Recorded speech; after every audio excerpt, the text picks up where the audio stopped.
宜兰罗东昨熊熊开始落大雨，佮造成淹水。到今仔早起，南昌地下道也是有部分积水。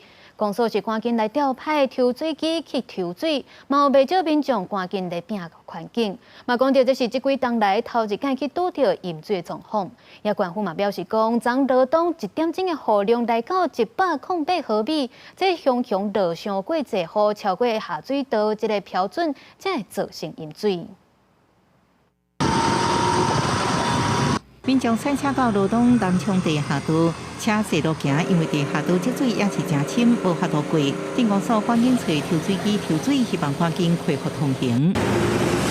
街仔路因看到不少人透早咧清理家园。根据县政府统计，沙涵淹水上悬50公分，有3社区地下室也积水。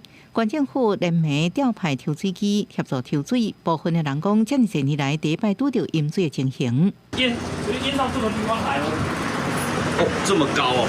大概差不多40年来最大的毫米。里面大概淹了大概差不多30公分。县政府表示，从10点20分到11点20分1点钟内，罗东市雨量达到108毫米。今年8月是东京第2大淹水，是雨量才100毫米，瞬间雨量超过大，超过雨水下水道设计标准，是淹水主因。